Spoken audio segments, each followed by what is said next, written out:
So this fine bit of magnificence, this is Greg's 2004 Nissan Sentra. When I talk about crap cars, and he needed a car, shopped around, found this. Price was $2,000 when he called to make arrangements to go see it. It had dropped from 2,000 to 15 in one phone call before he even saw the car. It's got over 140,000 on it, but runs like a watch. Air conditioning works, heat works, cruise control works, power steering, power brakes, power windows. It all works. 1,500 bucks. He needed to do some exhaust work, got that taken care of. Needed to put tires on. He dismounted the rims. We tossed them in the back of my Ranger and went over to Walmart. They did away with the old ones. Put these on. It runs just fine ever since. A little bit crusty, a little bit rusty. Take you for a walk around on this fine, sweet piece of garbage. So as you can see, it doesn't have any wheel covers. As you can see, the hood's nice. The roof, paint's peeling off. You know, what do you care? A little bit of crust at the wheel wells. Not too horrible. Some scrapes, some bangs. The paint is terrible, but overall, you know, a little bit more rust on the wheel wells over here, a little bit there, but not enough to not pass inspection. Up front, few cigarette burns. The interior is not all torn up. The headliner's decent, not hanging down onto your head. I didn't bother trying the radio. Transmission works fine. Air conditioning works fine. Could you get a nicer car? Sure. But you got this, 1,500 bucks. Put a little bit of work into it. Run it for a long time. Guess what? Still can get the 15 out of it. Do you really want to buy something new? Lose thousands, if not tens of thousands, just to, drive something nicer? I mean, if you can afford it, that's great. But most people live paycheck to paycheck. And for my money, something like this is it. Is it crap? Why, yes it is. He went over, scooped it up, did the exhaust work, got a new muffler, hole welded elsewhere, and needed tires. Here it is. So currently, I am cruising along, windows up, cruise control set, and air conditioning on. So there was a lot of people talking about basically garbage cars and air conditioning, and I will tell you what, this fan speed is set at a 2, and it is pretty nice and chilly in here. Can't complain about it. It's not vibrating all over the place.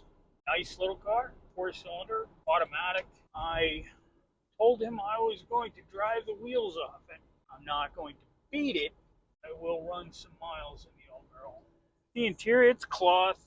There's cigarette burns. Could use a deep cleaning, but what do you care? Because if you have kids, you know that there's a good chance they're going to mess it up again. At least for my cars anyway, it is fairly clean in here. Would I feel safe in this? Like, if I needed to go to California, say, tomorrow, or even today, would I feel safe driving this? Sure, yeah. I would totally run this out to California and back, and I would have no thoughts that it would not make it there and back again. I have bugged him quite a few times to sell this to me. His son, as mine has called dibs. As well as we know each other, when the kids call dibs, that puts me further down on the list now. Quiet, comfortable, 1,500 bucks. It's still going. So since he had this, he saved up some money and bought himself a little newer, nicer car. That's okay. But you don't have a pot to piss in. You don't want a loan. You don't want 20% interest. You don't want a $20,000, $30,000, $40,000, $50,000 car. You want something that you can pay off in cash. And at that point, at the end of the day, what are you going to lose? Car makes it out, should be able to sell it, get your money back out of it. Car doesn't make it, then it goes to the scrapyard. What your scrap value is, you go to the local, you pull it, they'll pay you, $400 just to get the thing in there to part it out. As long as it's got the catalytic converter on it, some of the other stuff, they're all down. A lot of the comments that I got on the last video were, well, if I have the money and what if I just want to buy it, I should be allowed to. Well, it's Not my money. I'm not telling you what to do. It's not really prudent for you to spend all kinds of money and go off on crazy, crazy interest rates because you can afford the monthly payment. I'm here to tell you, anything happens, you get downsized, company folds up, you get hurt, sick, unemployment is not going to pay $1,000 or $900 or $700 a month car payment. Not even close. You need to be in something at a price that you can get out of it if you absolutely positively had to. I got a lot of grief over buying my wife that Crosstrek. But when I bought that Crosstrek, it was $21,000, and I did take a loan on it. But that $21,000, if you go to CarMax or any of the sites, they'll give you an offer for your car right there, and that's pretty much just call them up, say okay, and they'll come and hand you a check. Usually it's pretty cheap, like a wholesale price or less. Well, when I bought my Crosstrek, the value that it was going to get or going to be from CarMax, the value of that was more than I owed on the car. And pretty much most of the time that I was paying on the loan, what I could get out of it was more than I had in it. And that's financially good sense. You do not want to be upside down in the car. If somebody totals it, well, the insurance company, unless you have gap insurance, they are not going to pay you what you have in it. They are going to pay you what it's worth. And, well, I had a friend that his daughter's car got totaled, and the car was probably worth, it was a Subaru Impreza. It was decent miles, nice little car. And the insurance company said, your car, we're giving you 10. And he argued with them for a good long time, and they said, we're giving you 10. And that's it. We don't pay retail, you get 10. So, had he owed anything on it, that would have been a problem. But he did not. So he shopped around for another car, another SUV for her, and the only thing he could find in that price range was a Nissan Murano.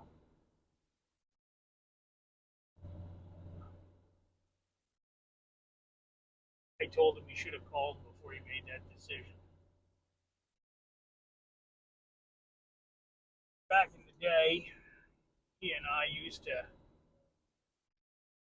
kind of trade garbage cars, mostly whenever he got tired of something and really didn't want to sink any more money into it. My time to shine! So there was quite a few cars that we went back and forth. Presently, he has a Toyota Corolla Hybrid, which I plan to be doing a video in, as I was asked my thoughts on EVs. So I had mentioned that I will do a video on it. So I will borrow his Toyota Corolla Hybrid, speak my thoughts. Definitely a little, this doesn't, like I said, this doesn't get used much anymore. It was a daily runner for a few years, but once you got a little bit of money saved up and get something a little newer, a little nicer, then this just goes by the wayside for a spare. Big fan of the spares. The only time it's terrible, or really terrible, when you have spares, is when all the spares break at once. And if you want to know how rock solid a car is, teach somebody to drive stick in it. You will learn real quick. Boy, oh boy, that car can take some abuse. Comments in the last video, people tell me what they're driving, and I really like to know. I mean, I love cars. Don't really care what it is. Father always said I was terrible to go car shopping with because if I'd had wheels, I said yes. Overall, it's a nice little family runner, and the trunk is a good size. Again, this is a perfectly serviceable car. Is it impressive? Nope. Is it cheap and cheerful, basic transportation? Yes, it is. I'd run this thing every day. I don't even think my wife would really care about driving this. She does not like quirking. She just wants to hit the button, have it do what it's supposed to do. This does that. It's a good little car. So when he bought this, think of the average payments now. This was actually bought for 2 months. 2 months of that $700 average payment. And it doesn't really depreciate. I mean, if somebody wrecked it, yeah, might not be worth that much. Keep it in good working order. It's worth at least what you paid for it, if not everything you have in it. Me personally, I like pay the insurance, pay the gas. Car's more or less a wash. If you're always at a wash with the cars, you really do get to go and you can get in and out of cars, have a few of them at a time, or get into them, get out of them. You know, you get bored with it, sell it, get something else. If you like it, I have some cars that are good, and I have some cars that, are not that great. I have them. When people ask why I need so many, well, my Matchbox cars and Hot Wheels just got bigger. I can get out of a car for what I have in it, buy something else, do the same thing.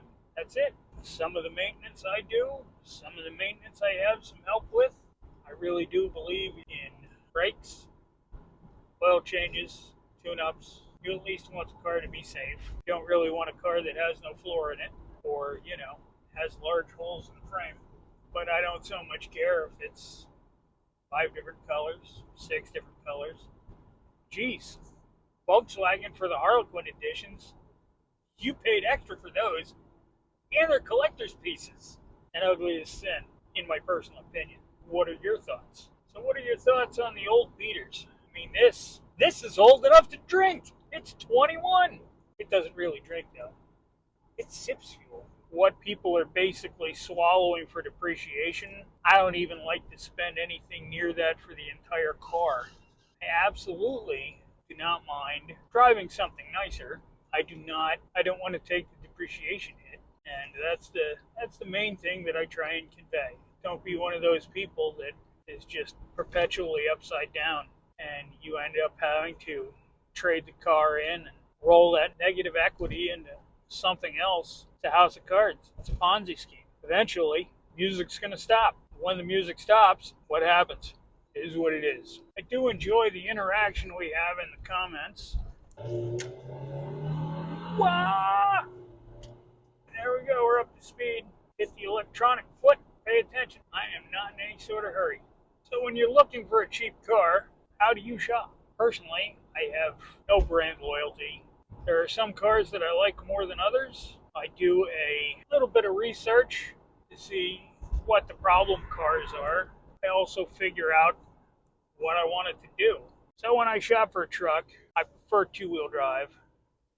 I absolutely positively, at the minimum, need a 6-foot bed. My favorite truck was I had a 1987 square body Chevy C10, had a fuel injected 305, 4-speed with that first gear creeper, stripped out, wind up windows, nothing but heat. It was great. It was with that truck I learned to use the tailgate. If I didn't have a ramp, I would just take the tailgate off, set it on the back of the truck, use the tailgate as a ramp. The Ranger, I don't use the tailgate so much as a ramp. I ended up getting a decent deal on a set of steel folding ramps, so I just use those. They work pretty decent. So another question, you can let me know in the comments. For a cheap car, what's a deal breaker for you?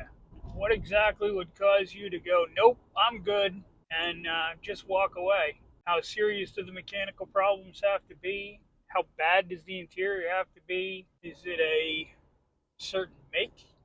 Be a deal breaker? Certain engine combination? Transmission? Let me know. Interested to hear your thoughts on the subject.